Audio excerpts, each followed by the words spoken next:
दोस्तों, आज मैं बात करने वाला हूँ क्या कहते हैं एडमिशन एट जामिया हमदर्द। क्योंकि जामिया हमदर्द दिल्ली में है और जामिया हमदर्द डीम्ड यूनिवर्सिटी है और उसका नेक एक्रेडिटेशन A+ है। तो जामिया हमदर्द में एडमिशन के लिए अलग अलग कोर्सेज के लिए प्रोस्पेक्टस आ चुका है और एडमिशन के लिए जो है इम्पोर्टेंट डेट जो है MBA प्रोग्राम के लिए जो है एडमिशन पोर्टल ओपनिंग है 6/3/2025। फाइनल एप्लीकेशन सबमिशन डेडलाइन है 11/4/2025। Group discussion and panel interview 21 से 25 अप्रैल 2025। अनाउंसमेंट ऑफ सेलेक्टेड कैंडिडेट 28 और 29 अप्रैल 2025। फी पेमेंट पीरियड है 6 से 9 मई 2025। Commencement of classes 10 July 2025 onwards. और tentative last date for UG and other PG program is 30 May 2025। अलग अलग PG और UG प्रोग्राम है। तो हमारे जामिया हमदर्द में क्या कहते हैं अलग अलग जो कोर्सेज है वो क्या कहते हैं अंडर ग्रेजुएट कोर्सेज है, पोस्ट ग्रेजुएट कोर्सेज है, इवन की PhD भी वहाँ से होता है।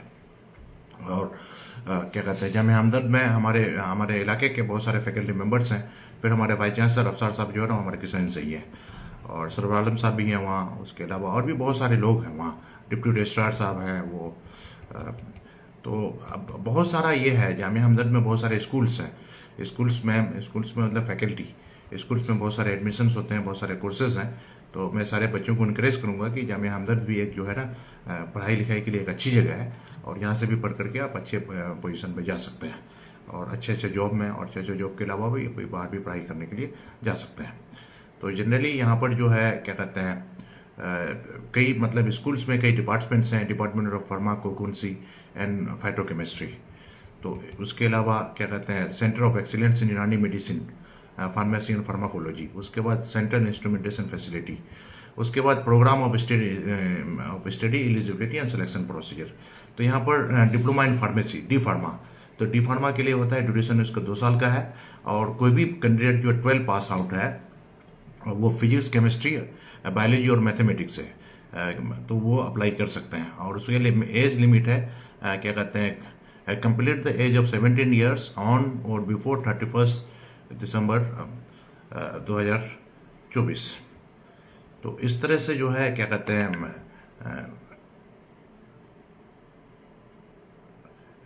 आप है मतलब जैसे कि बहुत सारे बच्चे जो नीट की तैयारी करते हैं और क्या कहते हैं नीट अगर नहीं निकल पाता है तो आप डिप्लोमा इन फार्मेसी भी कर सकते हैं।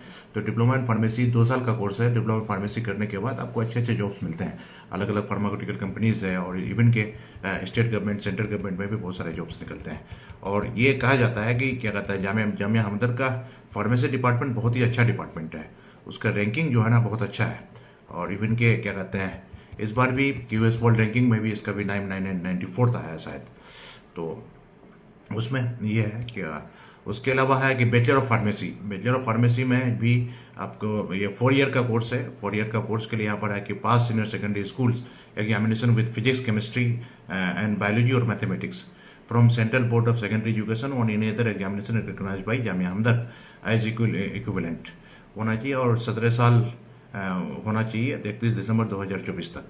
उसके बाद सिलेक्शन प्रोसेस है appeared in NEET 2024 paper 1 of JEE mains 2024।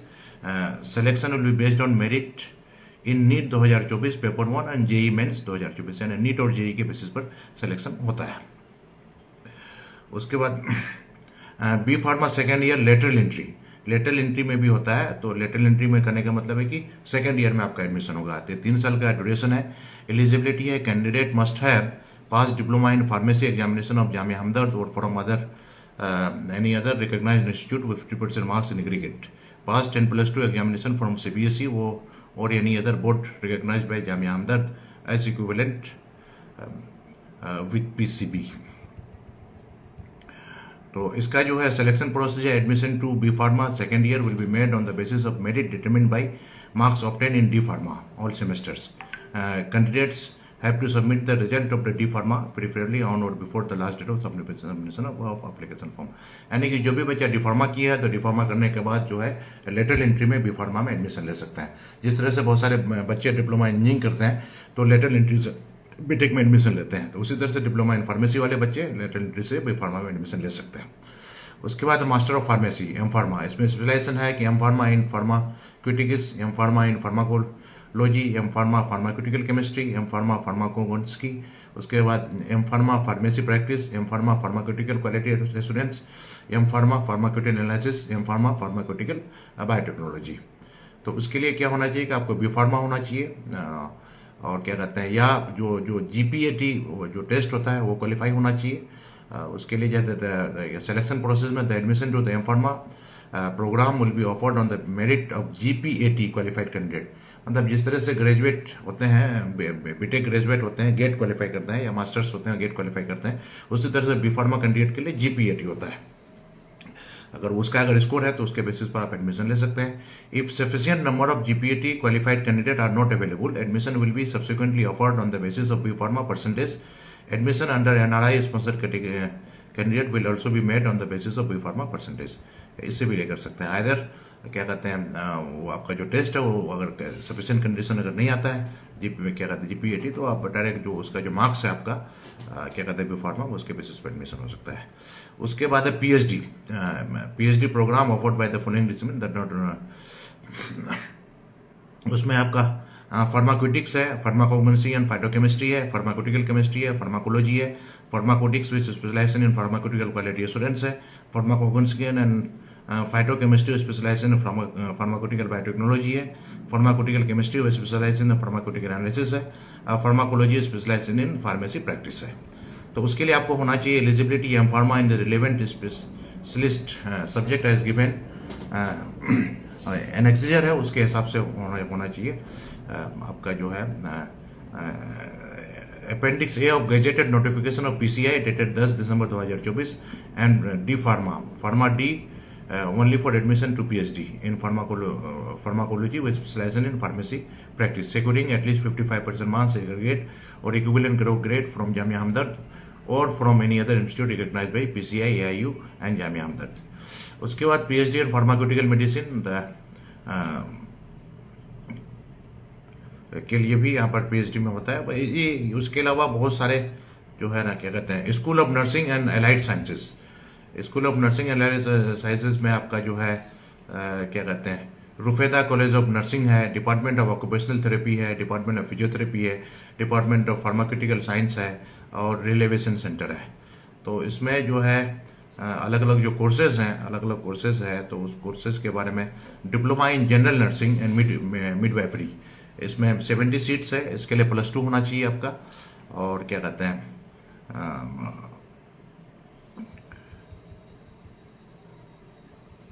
उसके अलावा बीएससी नर्सिंग है, बीएससी नर्सिंग के लिए भी आप यहाँ दाखिला ले सकते हैं। उसके अलावा क्या कहते हैं, पोस्ट बेसिक बीएससी नर्सिंग, उसके बाद MSc nursing, PhD in nursing, उसके बाद department of occupational therapy, department of occupational therapy में जो है bachelor of occupational therapy BOT, bachelor of occupational therapy में एडमिशन ले सकते हैं। उसके बाद है मास्टर ऑफ ऑक्यूपेशनल थेरेपी है, उसके बाद है पीएचडी ऑक्यूपेशनल थेरेपी, उसके बाद डिपार्टमेंट ऑफ फिजियोथेरेपी,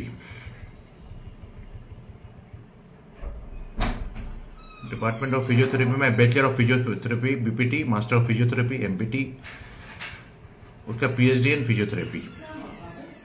उसके बाद department of paramedical sciences, paramedical sciences में जो इसमें जो कोर्स कराए जाते हैं जामिया हमदर्द से,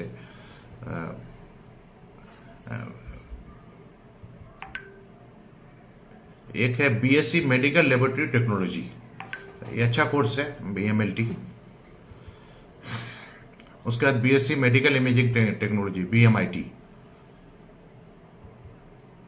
उसके बाद BSc anaesthesia and operation theatre technology, उसके बाद BSc emergency and trauma care centre, उसके बाद बीएससी ऑप्टोमेट्री पीओपीटी, उसके बाद बीएससी कार्डियोलॉजी लेबोरेटरी टेक्नोलॉजी, उसके बाद बीएससी डायलिसिस टेक्नोलॉजी, उसके बाद MSc medical laboratory science and course introduction, उसके बाद MSc medical radiology and imaging technology, उसके बाद एमएससी ऑप्टोमेट्री, उसके बाद MSc anaesthesia and operation theatre technology, उसके बाद MSc dialysis technology, PhD pharmaceutical science,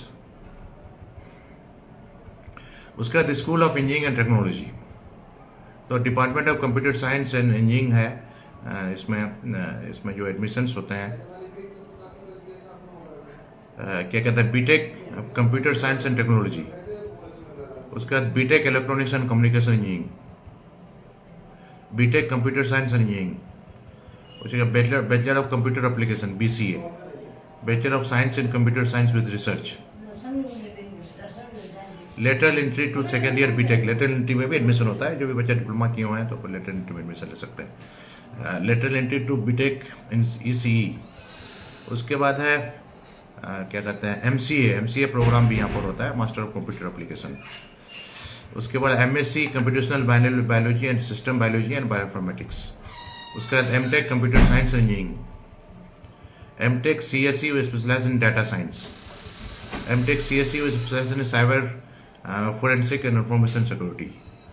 उसके बाद PhD रेगुलर कोर्स है, PhD in computer science and engineering CSE, PhD in computer science CS, PhD in electronics and communication engineering, PhD part time course है, PhD in computer science engineering, PhD CSE, PhD in computer science CS, PhD electronics and communication, मतलब full time और part time दोनों होता है। PhD part time courses है, PhD in electronics and communication engineering.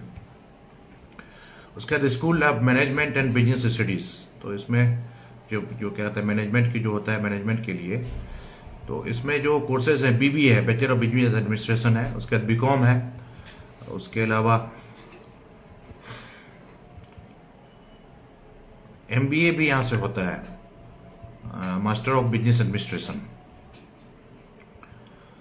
फिर उसके बाद PhD मैनेजमेंट, फिर PhD management part time.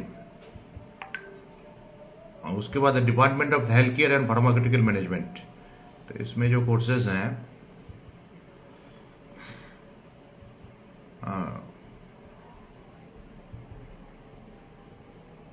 Health care management में जो MBA फार्मास्यूटिकल मैनेजमेंट, इसमें 60 सीट है। उसके अलावा MBA health care and hospital management, उसके बाद bachelor of management studies health care management यानी 30 सीट है BMS, यानी अंडर ग्रेजुएट कोर्सेज भी है, पोस्ट ग्रेजुएट कोर्सेज भी है, और क्या कहते हैं PhD भी है।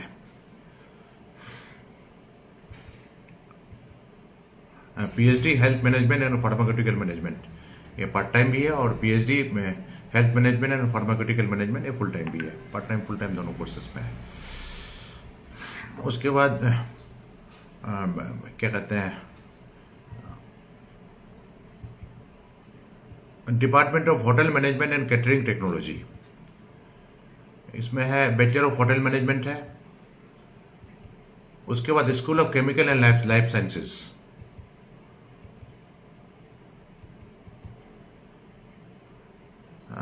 BSc ऑनर्स विद रिसर्च यानी BSc बायोकेमिस्ट्री। उसके बाद पोस्ट ग्रेजुएट पूरा MSc बायोकेमिस्ट्री। उसके बाद MSc माइक्रोबायोलॉजी, PhD बायोकेमिस्ट्री।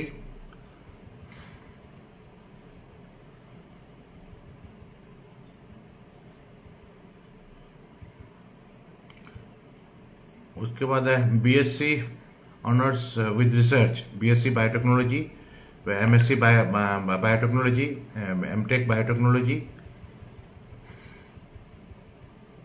उसका PhD बायोटेक्नोलॉजी। उसका डिपार्टमेंट ऑफ बॉटनी की तरफ से जो है आपका जो है क्या कहते हैं BSc ऑनर्स विद रिसर्च यानी BSc बॉटनी। उसके बाद BSc honours with research BSc forestry 4 year, मतलब BSc ऑनर्स रिसर्च का मतलब 4 ईयर, तो MSc बॉटनी, PhD बॉटनी। उसका डिपार्टमेंट ऑफ केमिस्ट्री में है आपका BSc ऑनर्स विद रिसर्च यानी BSc केमिस्ट्री, यानी कि BSc अब जो है 3 साल का भी कर सकते हैं, 4 साल का भी कर सकते हैं। तो BSc ऑनर्स विद रिसर्च जो है 4 साल का होता है, BSc सिर्फ जो 3 साल का जो होता है ये है। उसके बाद BSc ऑनर्स विद रिसर्च और BSc material science and nano technology, ये क्या कहते हैं। उसके बाद है MSc केमिस्ट्री, PhD केमिस्ट्री। उसका department of medical elementology and toxicology, इसमें जो है आपका सर्टिफिकेट कोर्स भी है, certificate course in forensic toxicology. उसे BSc ऑनर्स विद रिसर्च और क्या कहते हैं BSc टॉक्सिकोलॉजी। उसके बाद MSc toxicology, MSc forensic science, उसके बाद पीएचडी टॉक्सिकोलॉजी, उसके बाद department of translational and clinical research, BSc honours with research with BSc clinical research. उसके बाद है पोस्ट ग्रेजुएट प्रोग्राम है MSc clinical research, MSc pharmacovigilance. उसके बाद है पीएचडी क्लिनिकल रिसर्च और PhD translational health science. School of यूनानी medicine and research, इसमें जो कोर्सेज हैं बीएमएस का भी कोर्सेज,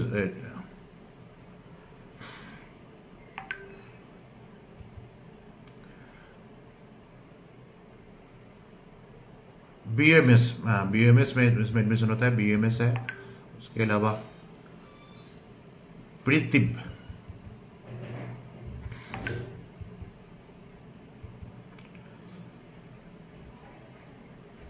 उसके बाद डिप्लोमा इन यूनानी फार्मेसी, उसके बाद lateral entry in diploma in यूनानी फार्मेसी, लेटरल एंट्री में एडमिशन ले सकता है।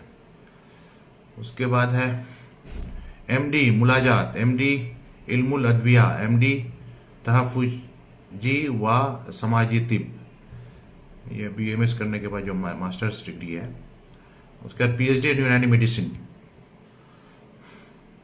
उसके बाद school of humanities and social science.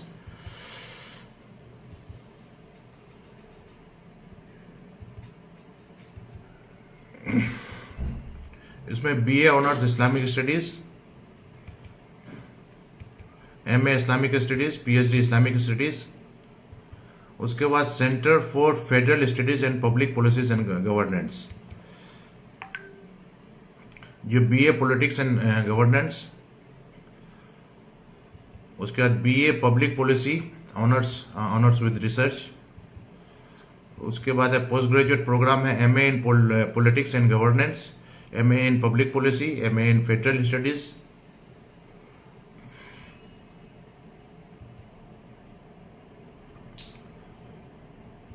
उसके बाद आपका जो है पीएचडी फुल टाइम है, PhD in federal studies, PhD in public policy, PhD in politics and governance.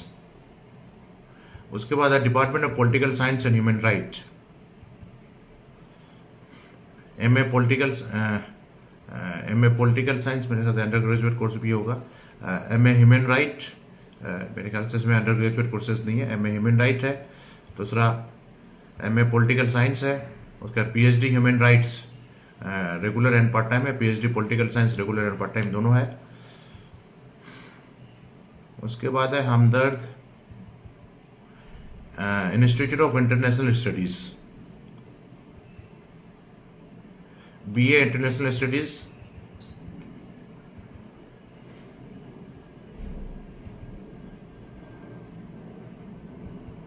उसके अलावा आपका जो है पीएचडी इंटरनेशनल स्टडीज,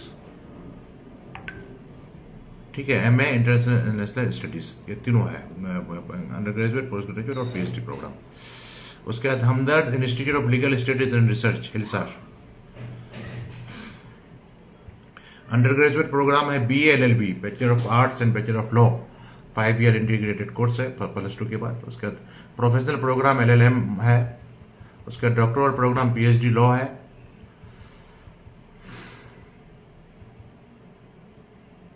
उसके बाद school of inter disability science and technology.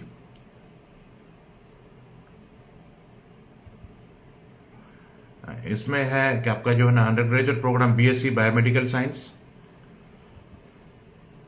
Post graduate programme MSc biomedical science, PhD molecular medicine, PhD interdisciplinary science, PhD bio informatics, PhD nano medicine and nano technology, PhD in chemo informatics,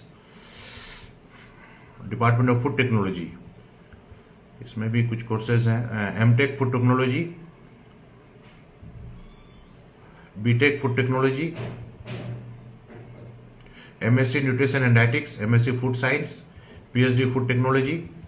उसका centre for virology, MSc medical virology, centre for excellence in Unani medicine, इसमें PhD in traditional Indian medicine.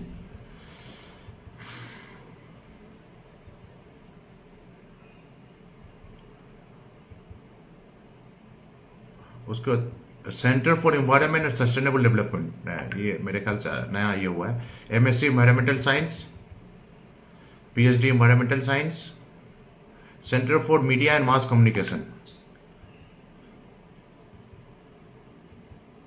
ये BA honours with research journalism and mass communication, BA honours with research film making, post graduate program MA journalism and mass communication, उसके बाद PhD journalism and mass communication.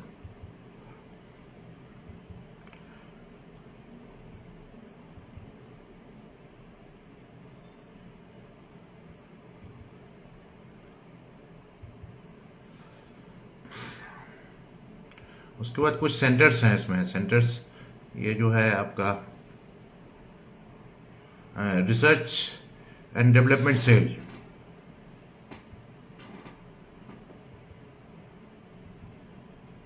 इससे भी। उसका centre for training and development CTT, इसमें है कि 1 week short term courses data science, 1 week short term courses export import management development programme, उसके बाद मैनेजमेंट डेवलपमेंट, ये शॉर्ट टर्म कोर्सेज के लिए सारा चीज़ है। उसके अलावा centre for teaching support and innovation,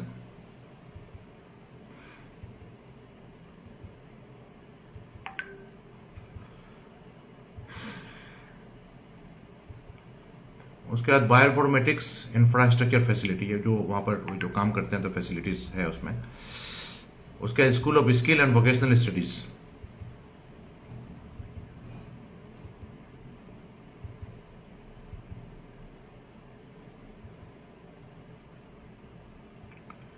इसमें भी बहुत सारे कोर्सेज हैं। जो सर्टिफिकेट प्रोग्राम है, जेनेटिक काउंसलर, उसके बाद pre school and day care facilitator, cyber security, script writer, data science analytics, animation and VFX editor, social media executive, digital marketing, electronic vehicle service technician, drone service technician, drone manufacturing technicians, equity trading. उसके बाद bachelor of vocational retail management marketing with specialisation in automatic sector, bachelor of vocational BFS financial analysis and वीएफएसएच, bachelor of vocational in automotive manufacturing and technology, B vocational patient care with management with specialisation in palliative and geriatric care. उसके बाद B vocational program of study जो है B vocational retail management marketing with specialisation in automotive sectors. Okay, B vocational BFS financial analysis, bachelor of vocational automotive manufacturing technology, bachelor of vocational patient care management technology. उसके बाद short term certificate programme of study pre school and day care, ये सारा इसमें मौजूद है इसमें। अच्छा, एक चीज़ ये है कि जामिया हमदर्द में जितने भी कोर्सेज हैं सारे जो है ना अच्छे कोर्सेज हैं, जो ये सारे कोर्स करने के बाद जो है ना आपका मार्केट वैल्यू यानी जॉब ओरिएंटेड कोर्सेज हैं। Centre for scientific and international collaboration,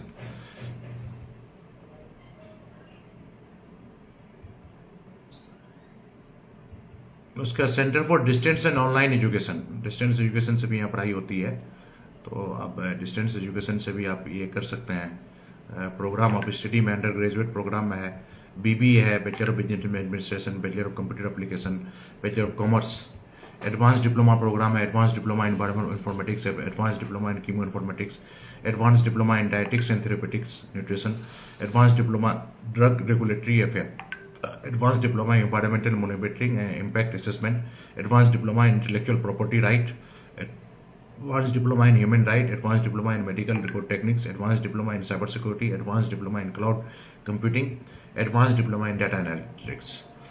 उसके बाद डिप्लोमा प्रोग्राम है diploma in Persian language, diploma in professional Arabic, certificate programme है certificate in modern Persian language, program of study under online mode under graduate program यह है कि bachelor of business administration, bachelor of computer application, bachelor of commerce honours, post graduate under online mode, master in human right, master in Islamic studies, master in political science, master in business administration, master in computer application. तो आजकल बहुत सारे courses जो है ना क्या कहते हैं ऑनलाइन मोड से भी कराए जाते हैं, और बहुत सारे कोर्सेज जो है ना डिस्टेंस एजुकेशन से भी कराए जाते हैं, क्योंकि ये पोस्ट कोविड जो है ना फायदा हुआ है कि हमारे बच्चे जो है ना ऑनलाइन मोड से पढ़ना सीख लिए हैं। उसके बाद है आपका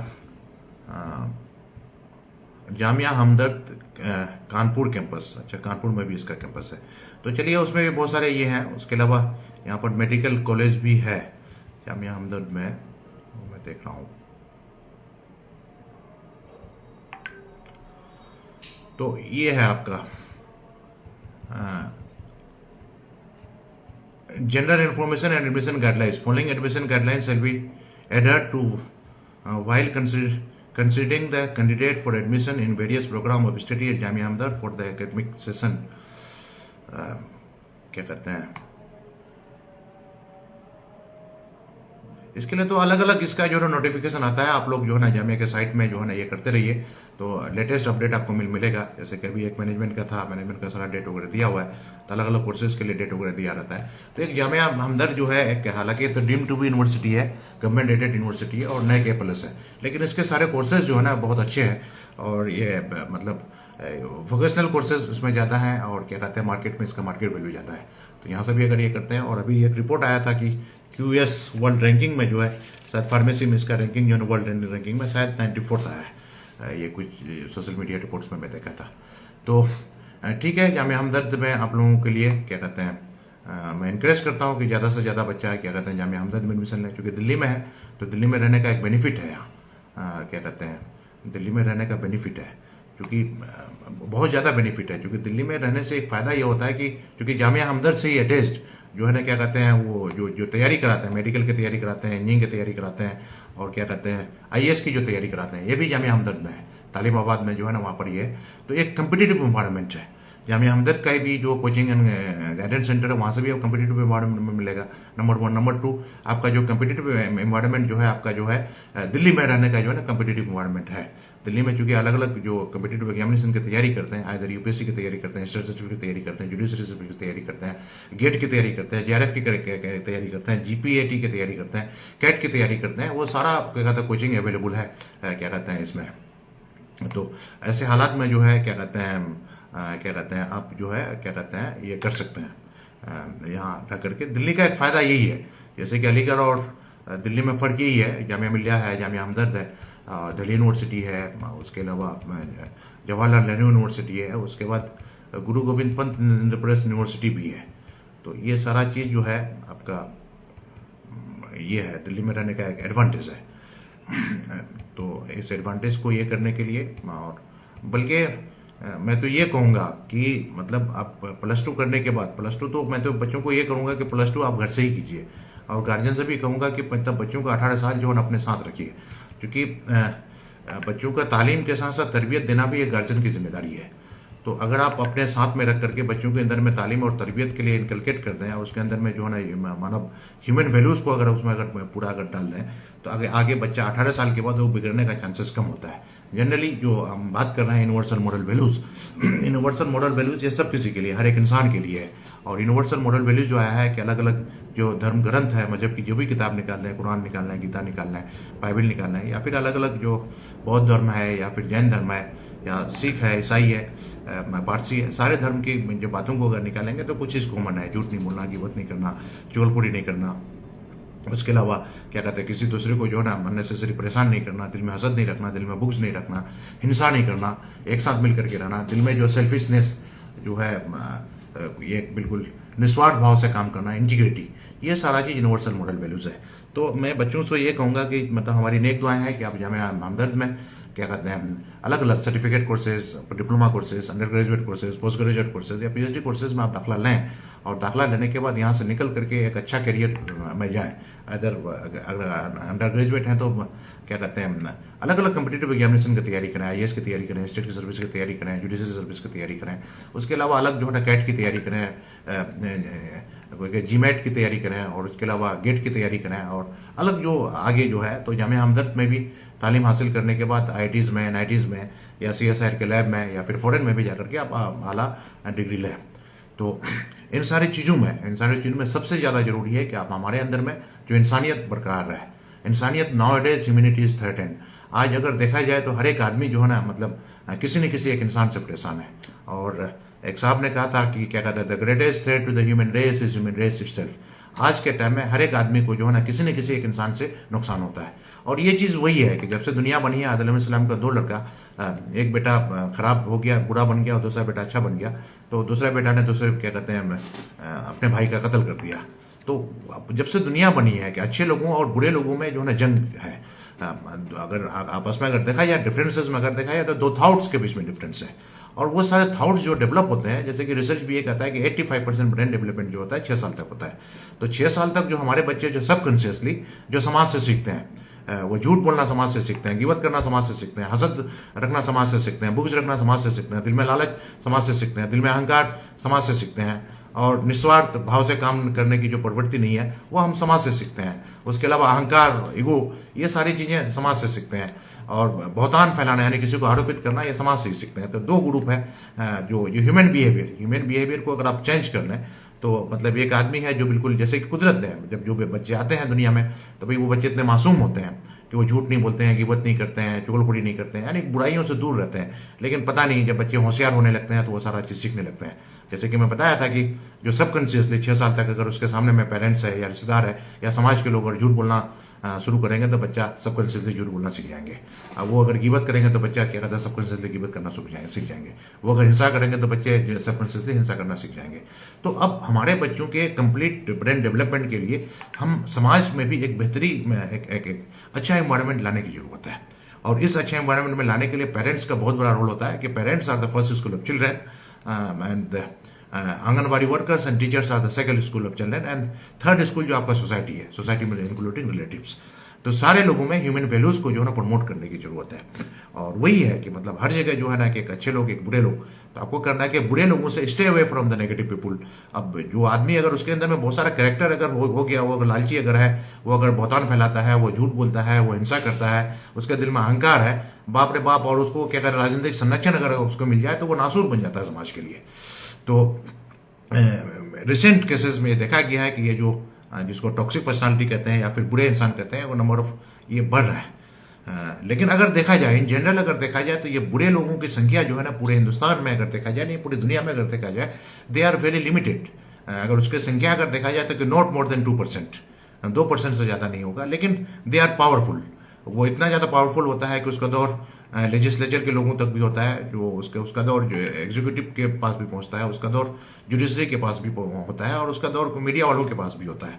तो हम लोगों को, ऐसे लोगों को क्या कहते हैं, अब या तो फिर उसको एजुकेट किया जाए। एजुकेशन का मतलब नेल्सन मंडेला साहब ने कहा था कि education is the most powerful weapon through which you can change the world. तो उन्होंने एजुकेशन के बारे में, मेन जो मॉरल एजुकेशन के बारे में बात कहते हैं। डॉक्टर सर्वपल्ली राधाकृष्णन जो संस्कार आधारित शिक्षा को बढ़ावा देने के लिए बहुत सारा काम किए।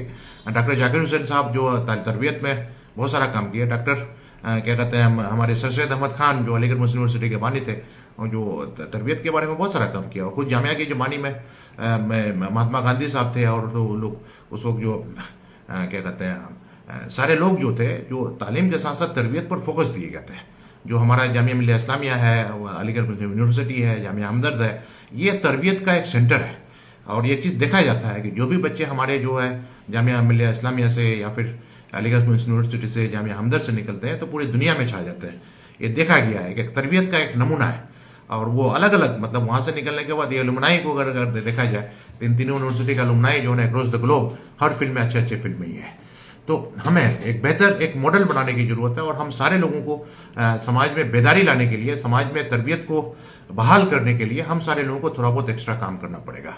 क्योंकि पहले भी मैं डिस्कस किया था कि हमारे देश में टेक्नोक्रेट्स की कमी नहीं है, हमारे देश में ब्यूरोक्रेट्स की कमी नहीं है, हमारे देश में जुडिशरी की कमी नहीं है, प्लस हमारे देश में एकेडमिशियन, बहुत अच्छे अच्छे एकेडमिशियंस हैं, इतने अच्छे अच्छे आइडियाज हैं, इतने अच्छे अच्छे नॉलेज हैं कि कह नहीं सकते हैं।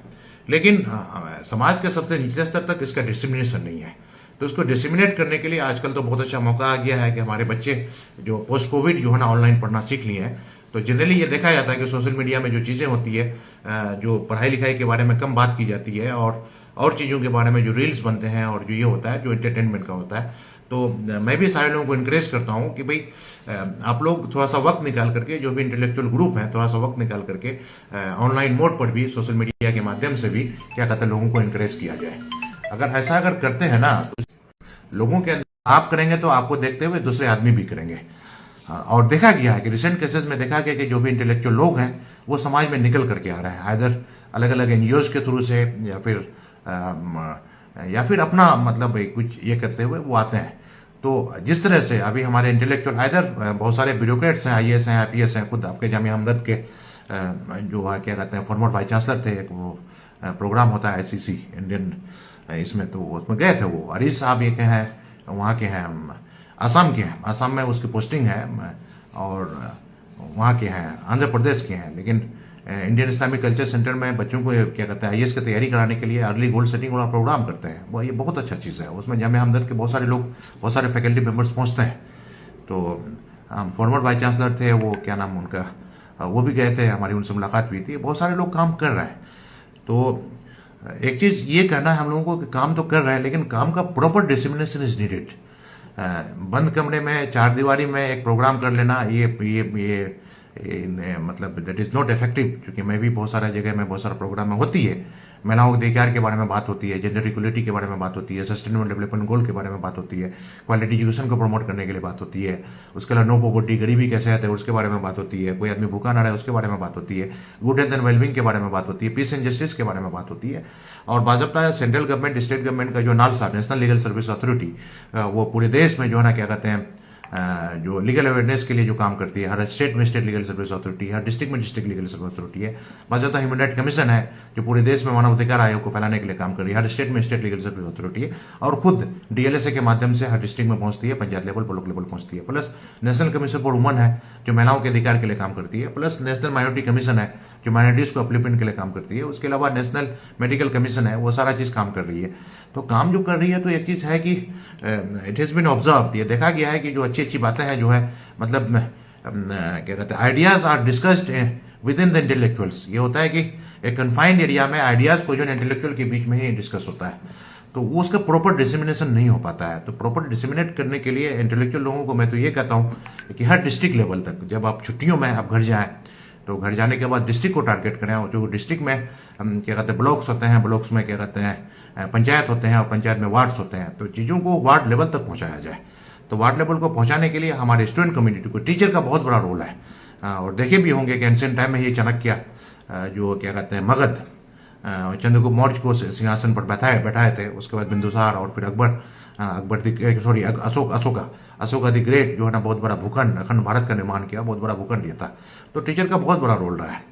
और उसके अलावा क्या कहते हैं मॉडर्न इंडिया में भी देखिए, क्या कहते हैं मिडेवल इंडिया में भी देखिए, अबुल फजल जो क्या कहते हैं अकबर के जो इसमें थे। उसके अलावा इसमें डॉक्टर सर्वपल्ली राधाकृष्णन ने बहुत सारा काम किया, उससे बहुत सारे टीचर, APJ अब्दुल कलाम साहब बहुत सारा काम किए, बहुत सारे लोग काम, डॉक्टर जाकिर हुसैन साहब बहुत सारा काम किए, सैयद अहमद खान साहब बहुत सारा काम किए। तो सारे लोगों को निस्वार्थ भाव से, इंटीग्रिटी के बेसिस पर, यानी नेकी कर दरिया में डाल, थोड़ा थोड़ा वक्त निकाल करके काम करने की जरूरत है। और चैरिटी बिगिंस फ्रॉम होम, इसलिए सबसे पहले अपने घर में सुधार लाने की जरूरत है, अपने घर में जो माहौल है उसको कंड्यूसिव बनाने की जरूरत है। तो ये सारा चीज़ ये करने के लिए एजुकेशन का मतलब ये, मैं एनुअल कन्वोकेशन जो हुआ था जामिया मिलिया इस्लामिया में, हमारे PhD की डिग्री अवार्ड हुई थी 2019 में, रामनाथ कोविंद सर आए थे, अशोक पोखरियाल सर आए थे, तो क्या कहते हैं रमेश पोखरियाल सर आए थे, एजुकेशन मिनिस्टर फॉर्मर। वो कह रहे थे कि आपने जो भी तालीम हासिल किया कि समाज के सबसे नीचे स्तर तक उतारिए। और मुसलसल वहाँ लेकर के, जब भी मैं जिला जाता हूँ, जिला से लेकर के राज्य से लेकर के अलग अलग जगह में मैं बात करता हूँ, ऑनलाइन मोड में, फिजिकल मोड में ये करते हुए। और उसमें एक चीज़ मैं सारे लोगों से कहता हूँ कि भाई आपके अंदर भी थोड़ा सा भी अगर एक्सपीरियंस है, तो अपने मोहल्ले में जहाँ आप रहते हैं, या फिर घर अगर जाते हैं अपने गांव में, समाज में लोगों को एजुकेट किया जाए।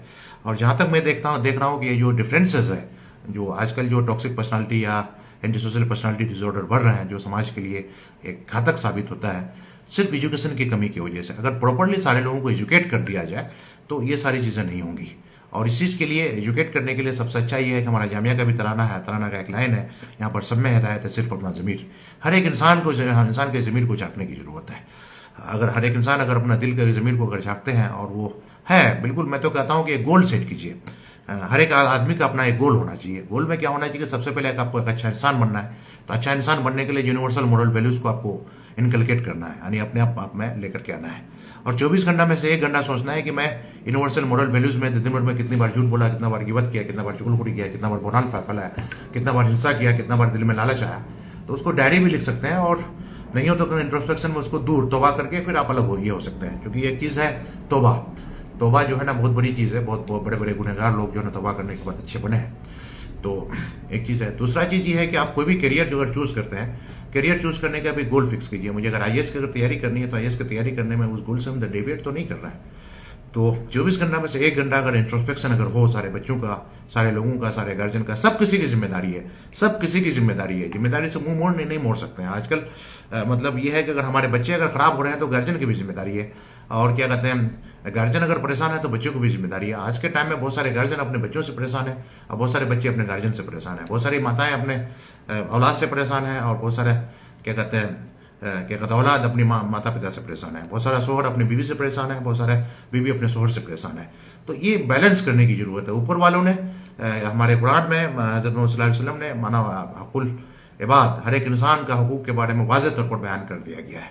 और इस चीज़ को प्रोपेगेट करने के लिए ह्यूमन राइट कमीशन हर एक इंसान का अपना एक है, ह्यूमन राइट है, मानवाधिकार है। आप किसी भी जाति के हैं, किसी भी मजहब के हैं, किसी भी रीजन के हैं, किसी भी क्या कहते हैं कलर के हैं, किसी भी पॉलिटिकल पार्टी से एसोसिएटेड है, ऑल आर इक्वल।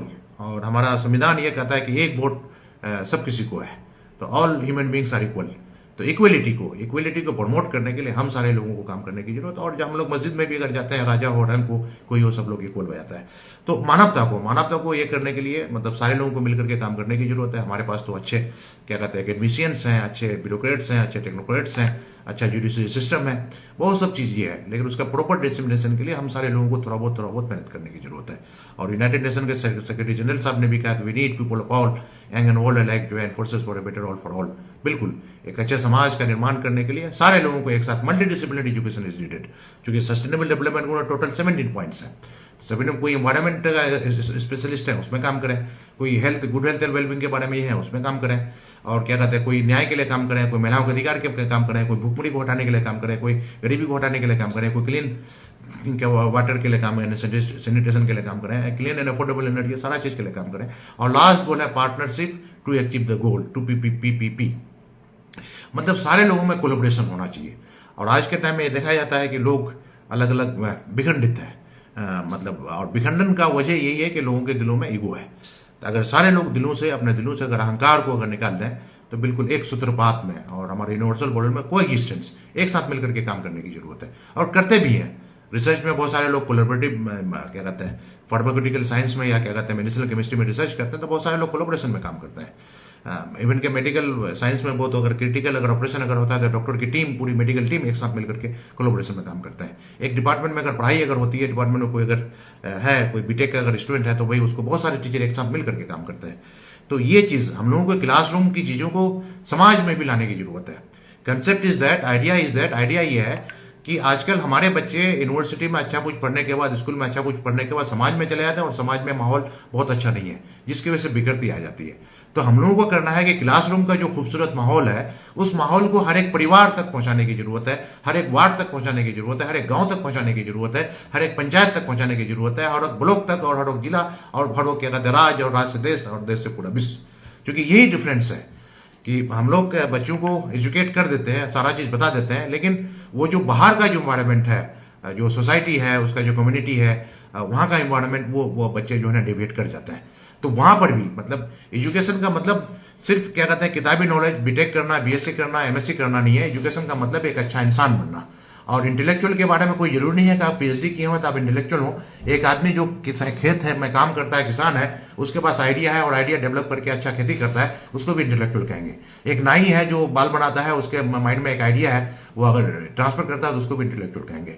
तो कहने का मतलब यह है कि आदमी का अंदर में इंसानियत को लाने के लिए जो हमारे सारे यूनिवर्सल वैल्यूज को हर एक इंसान तक फैलाने की जरूरत है। और इसको फैलाने के लिए हर एक इंसान को काम करने के साथ साथ हमारी कोशिश रहेगी, सेंट्रल गवर्नमेंट, डिस्ट्रिक्ट गवर्नमेंट से भी बात करेंगे कि आजकल एजुकेशन के डेवलपमेंट के लिए, साइंस एंड टेक्नोलॉजी के डेवलपमेंट के लिए या फिर स्पेस टेक्नोलॉजी के डेवलपमेंट के लिए बहुत सारे खर्च किए जाते हैं। लेकिन हमारे बच्चों में अभी जो आई है नेशनल एजुकेशन पॉलिसी 2020 में यूनिवर्सल मॉडल वैल्यूज को प्रमोट करने के लिए, प्लस 1986 में यूनिवर्सल मॉडल वैल्यूज को प्रमोट करने के लिए आया था, लेकिन उसको प्रमोट करने के लिए भी कुछ नया फंड या इंस्टीट्यूट डेवलप करने की जरूरत है। क्योंकि बात ये होती है कि भाई ये सिर्फ पढ़ा देना, बता देना, उससे काम नहीं चलेगा। अगर एक बच्चे को प्रॉपर मॉनिटर करने की जरूरत है, उसको अगर बताया गया कि आपको झूठ नहीं बोलना है तो उसको मॉनिटर करने की जरूरत है कि झूठ बोल रहा है कि नहीं बोल रहा है। अगर बच्चे को बता दिया जाए तो आपको गिवत नहीं करना है, तो वो बच्चा गिवत कर रहा है कि नहीं कर रहा है, उसको मॉनिटर करने की जरूरत है। बच्चा चुगलखोरी नहीं करना है, बहुतान नहीं फैलाना, ये सारी जितनी बुराइयां हैं जो बता देने के बाद साथ साथ उसका मॉनिटरिंग इज नीडेड। क्योंकि पेरेंट्स भी आजकल हमारे परेशान है, बहुत परेशान है। क्योंकि देखा जाता है कि बच्चों का मन जो है ना पढ़ाई लिखाई में नहीं बनता है। और आजकल इंटरनेट के ज़माना में है तो हालांकि हमारे सोसाइटी को जो क्या कहते हैं इंटरनेट क्या कहते हैं मूवीज़ या सीरियल वो भी थोड़ा सा बुरा असर डाला है। तो आज के टाइम में हमारे बच्चों को इंटरनेट की दुनिया से हम अलग नहीं कर सकते हैं, लेकिन इतना ही है कि उसको मॉनिटर कर सकते हैं। प्रॉपर मॉनिटरिंग इज नीडेड, क्योंकि एक तो उसका मॉनिटरिंग के लिए एक तो पहले ये करना पड़ेगा कि जिस तरह से क्या कहते हैं सोशल मीडिया में है या इंटरनेट में है अच्छी चीज़ों को भी डालने की जरूरत है। अगर ज़्यादा से ज़्यादा अच्छी चीज़ें अगर डालेगा ज़्यादा से ज़्यादा लोग देखेंगे। दूसरी बात प्रॉपर मॉनिटरिंग बच्चों का स्कूल में कॉलेज में के साथ साथ घर में परिवार में समाज में होना चाहिए। उसके लिए मैं तो एक आइडिया सोचा हूँ कि हर एक वार्ड में, जैसे कि गाँव का सबसे छोटा लेवल वार्ड होता है, गाँव में 3-4 वार्ड होते हैं, हर वार्ड में जो है ना कि आदमी को एजुकेट करके, कुछ लोगों को एजुकेट करके टीम बना करके 5 बॉयज और 5 गर्ल्स उसको एजुकेट करा दिया जाए इंडियन कॉन्स्टिट्यूशनल वैल्यूज के बारे में, उसको एजुकेट करा दिया जाए मानवाधिकार के बारे में, उसको एजुकेट करा दिया जाए महिलाओं के अधिकार के बारे में, उसको एजुकेट करा दिया अच्छे स्वास्थ्य के बारे में। सारा जो 17 जो सस्टेनेबल डेवलपमेंट गोल है सारे गोल्स के बारे में एजुकेट करा दिया जाए और वो प्रॉपरली मॉनिटर करे। हर वार्ड में इस तरह के अगर 5 से 10 लोगों को अगर सपोर्ट अगर कर दिया जाए तो इससे जो है ना एक बेहतरी आएगी, बेहतर समाज का निर्माण होगा। क्योंकि आज के टाइम में हो क्या रहा है कि आपके सामने में ज्यादती हो रही है, महिलाओं के साथ अत्याचार हो रहा है, किसी का तबीयत खराब हो रहा है, कोई एक्सीडेंट कर रहा है तो लोग उसको उठा करके अगर मान लेते हैं कोई अगर एक्सीडेंट कर रहा है तो उसको उठा करके हॉस्पिटल लेकर के जाइए, लेकिन लोग रील बनाना शुरू कर देते हैं। किसी के साथ अत्याचार होता है, झगड़ा होता है, कचाल होता है, महिलाओं के साथ अत्याचार होता है, लोग रील बनाना शुरू कर देते हैं, उसको ले आकर के ये नहीं आता। तो थोड़ा सा ये कमी आई है। कुदरती तौर पर यह देखा गया है कि आपके सामने में किसी का अगर हादसा होता है, आपको तकलीफ होती है, उठा करके तुरंत हॉस्पिटल ले जाना चाहिए। और किसी के साथ भी, चाहे महिला हो या पुरुष हो, आजकल वो लड़ाई मार झगड़ा अगर होता है तो आपकी जिम्मेदारी है कि भाई उसको रोकें। तो ये चीजें थोड़ा सा कम पाई गई है। और एक चीज देखा गया है कि आजकल लोग सिकुड़ गए हैं, मतलब अपने अपने उसमें इतना सेल्फिश हो गए हैं कि किसी दूसरे के मामले में नहीं जाना चाहते हैं। इनफैक्ट अगर देखा जाए कि वो जो 2% जो लोग हैं दे आर क्या कहते हैं ऑर्गेनाइज्ड, बहुत ही ऑर्गेनाइज्ड होते हैं वो लोग, और बहुत ही मतलब मिलजुल करके काम करते हैं और बहुत ही अच्छा संगठन होता है। तो नेपोलियन हिल साहब ने भी कहा था, the world suffer a lot not because of violence of bad people but because of silence of good people. आज क्या है कि अच्छे लोगों की संख्या ज्यादा है, 98% लोग अच्छे हैं, लेकिन वो एक साथ संगठित नहीं है, एक साथ वो बात नहीं करना चाहते हैं, एक साथ वो जमा नहीं होना चाहते हैं। लेकिन जो बुरे लोग हैं वो अगर कोई अगर है खैनी खाने वाला, अगर 5 अगर आदमी है तो उन लोगों की दोस्ती बहुत गहरी दोस्ती हो जाती है। लेकिन 5 जो है पढ़े लिखे लोग अगर है तो बहुत अच्छी दोस्ती नहीं हो पाती है। तो ईगो को खत्म करने की जरूरत है। और आइंस्टाइन साहब ने भी कहा था कि the world is a dangerous place to live not because of evil people but because of those who do not do anything about it. बिल्कुल सही बात है, दुनिया रहने के लिए खतरनाक जगह है, इस वजह से कि यहाँ पर, इस वजह से नहीं कि यहाँ पर बुरे लोग हैं, इस वजह से कि अच्छे लोग कुछ नहीं कर रहे हैं। बिल्कुल सही बात है, अच्छे लोग कुछ नहीं कर रहे हैं, कंफर्ट जोन में आ गए हैं, बस हो गया दुनिया जाए। नहीं, अगर आपके सामने में आपके परिवार में अगर कहीं किसी के साथ नाइंसाफी होती है तो अगर खामोश हैं तो ऊपर वाले के यहाँ जवाब देना पड़ेगा। और एक पता नहीं कुछ खासतौर से हमारा किसान जिला है, किसान जिले में देखा जाता है लोग ये बात करते हैं कि पारिवारिक मामले में किसी को नहीं बोलना चाहिए। अभी ये कहाँ से है? ना ही हमारा संविधान इस बात के बारे में बात कर रहा है और नहीं क्या कहते हैं हमारा शरीयत इस बारे में बात कर रहा है। हमारा संविधान तो ये कहता है कि क्या कहते हैं आपके सामने में किसी के सामने में अगर ज्यादती अगर हो तो आप रेज योर वॉइस, अपना आवाज बुलंद कीजिए, आप गवाही दीजिए, आप उसको क्या कहते हैं ये करने के लिए, बचाने के लिए जो है ना प्रशासन का मदद लीजिए। और बाकी हमारा शरीयत भी ये कहता है कि भाई आपका सबसे ज्यादा हुकूक जो है ना आपके परिवार के लोगों का है। आपके परिवार के लोगों में किसी में अगर नाइंसाफी होती है, ज्यादती होती है, आपको बोलने की जरूरत है, बोलना चाहिए। और एक हदीस भी है कि साले अलैहिस्सलाम का उठनी का कातिल 3 या 4 था, पूरा गांव गर्क हो गया। लेकिन पता नहीं ये कहां से ये कंसेप्ट डेवलप हो गया है। लोग बोलते हैं कि परिवार के मामले में नहीं बोलेंगे, तो सोच बदलने की जरूरत है। आप परिवार के बारे में आप नहीं बोलेंगे, समाज के लोग नहीं बोलेंगे तो कहां जाएगा? अल्टीमेटली वो प्रशासन के पास जाएगा। और इसी वजह से, यही वजह है कि हमारे किशनगंज डिस्ट्रिक्ट में नंबर ऑफ केसेस जो है ना बहुत ज्यादा है। लोग वहां केस करने के बाद थाना का चक्कर लगाते हैं, डिस्ट्रिक्ट कोर्ट का चक्कर लगाते हैं, फिर हाई कोर्ट का चक्कर लगाते हैं, सुप्रीम कोर्ट का चक्कर लगाते हैं। तो हम लोग एक काम भी शुरू किए थे फॉर्मर सुप्रीम पुलिस को लेकर के कि आपस में आपसी सहमति से लोगों को एजुकेट करके, लोगों को काउंसलिंग करके क्या कहते हैं समझौता, घर में ही बैठ करके समझौता। और समझौता बहुत जरूरी है क्योंकि आजकल देखा गया रिसेंट केसेस हमारा, मतलब मैं तो किसान जिला का ज्यादा मेरा स्टडी है, जमीनी विवाद बहुत ज्यादा है। जमीनी विवाद की वजह से बाप बेटा, भाई बहन और क्या कहते हैं भाई में बहुत ज्यादा नफरत है। और समाज आस पड़ोस के लोगों में बहुत ज्यादा नफरत है। ये बहुत ज्यादा ये केसेस पाए गए हैं, बहुत ज्यादा। और जो लोग वहाँ किशनगंज डिस्ट्रिक्ट से बाहर अगर किसी अगर है तो उसके घर में अगर उसके भाई हैं तो उसको जमीन को हड़प करके बैठे हुए हैं।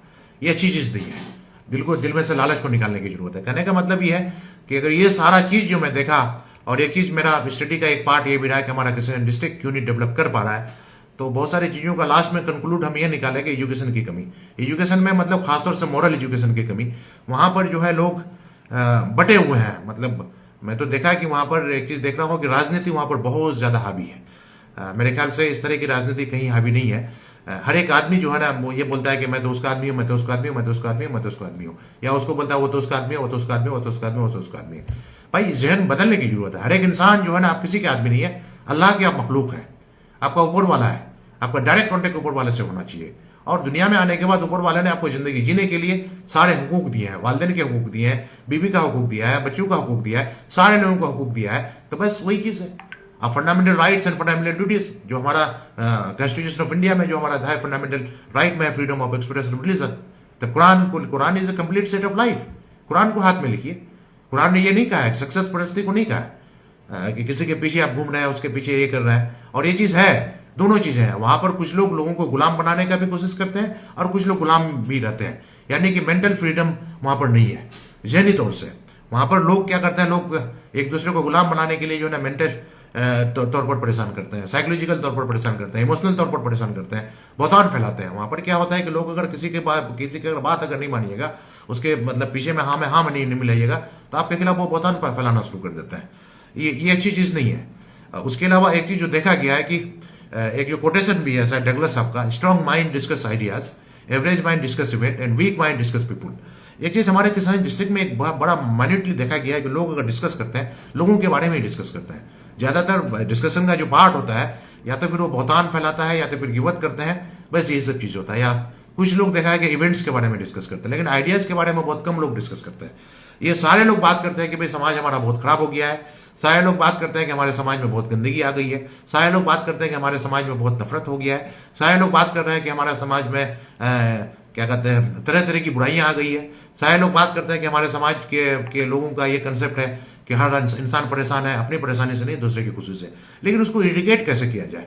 इरिटेट किया जा सकता है, आप गांव में मोहल्ले में जहां भी हो जाकर के बात कर सकते हैं। इरिटेशन का मतलब यह है कि हर एक इंसान के अंदर में जो है ना बिल्कुल वो दिल को साफ करने की जरूरत है।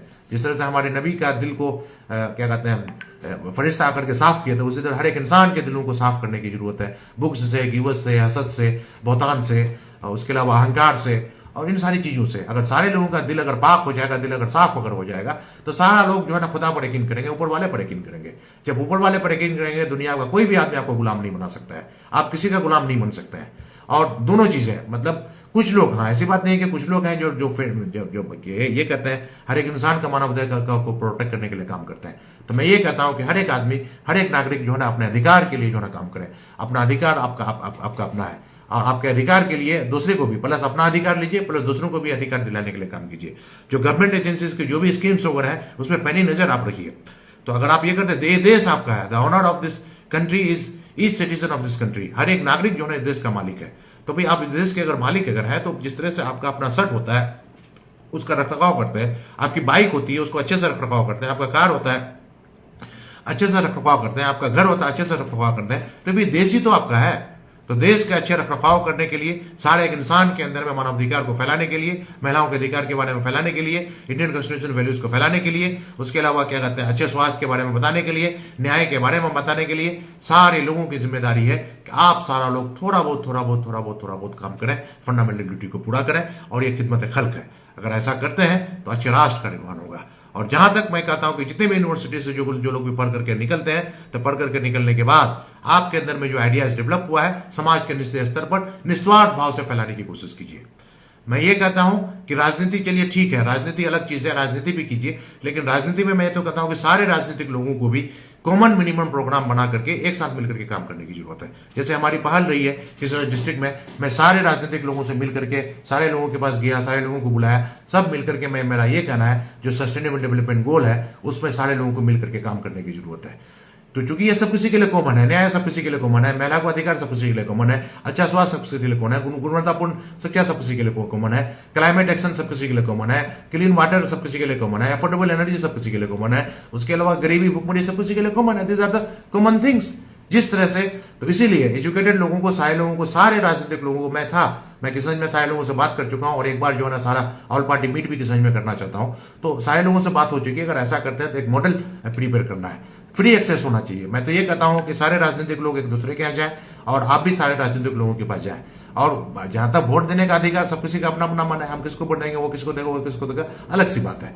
मतलब एक चीज आया है कि वोट बैंकिंग की वजह से हमारे किशनगंज डिस्ट्रिक्ट में देखा गया है कि एक प्रेशर है, एक दबाव है। इवन कि वार्ड मेंबर भी जो है ना वो एक नफरत है, अगर कोई वोट नहीं दिया तो उसके प्रति नफरत।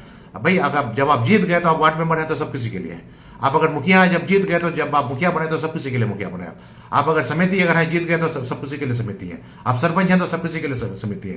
प्लस उसी तरह से जिला में जो है वो सारा क्या कहते हैं, जो माननीय विधायक है तो सब किसी के लिए विधायक है, माननीय एमपी है तो सब किसी के लिए, माननीय एमएलसी है तो सब किसी के लिए, माननीय गवर्नर है तो सब किसी के लिए, माननीय चीफ मिनिस्टर है तो सब किसी के लिए, माननीय प्रधानमंत्री है तो सब किसी के लिए, माननीय राष्ट्रपति है तो सब किसी के लिए। ये सब किसी के लिए है ना।